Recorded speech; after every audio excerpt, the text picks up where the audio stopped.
പാലക്കാട് ജില്ലാ library council വികസന സമിതി പുസ്തകോത്സവത്തിന് തുടക്കമായി. പുസ്തകോത്സവം കഥാകൃത്ത് വൈശാഖൻ ഉദ്ഘാടനം ചെയ്തു. പാലക്കാട് ജില്ലയിലെ ലൈബ്രറികൾക്കും സ്കൂളുകൾക്കും ആവശ്യമായ പുസ്തകങ്ങൾ മേളയിൽ വിലക്കിഴിവുമുണ്ട്. 110 സ്റ്റാളുകളിലായി 70 പ്രസാധകരുടെ പുസ്തകങ്ങളാണ് മേളയിലുള്ളത്.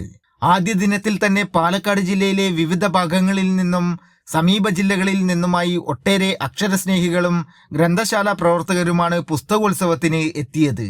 പുസ്തകോത്സവത്തിന്റെ ഉദ്ഘാടനം കഥാകൃത്ത് വൈശാഖൻ നിർവഹിച്ചു. ഒരു പുസ്തകം വിചാരിച്ചാൽ രാജ്യത്തിന്റെ ഭരണം മാറ്റാനാകുമെന്ന് വൈശാഖൻ പറഞ്ഞു.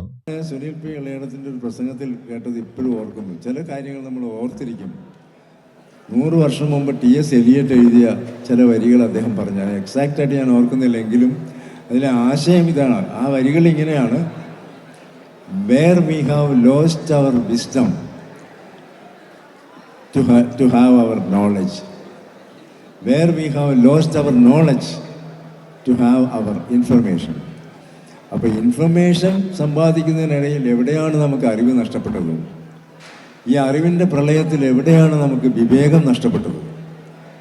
എത്ര ശക്തമായ ഒരു ചോദ്യമാണ് ഒരു നൂറ്റാണ്ട് മുമ്പ് ടി.എസ്. എലിയട്ട് എന്ന് പറഞ്ഞ കവി ലോകത്തിന് മുമ്പിൽ വെച്ചു.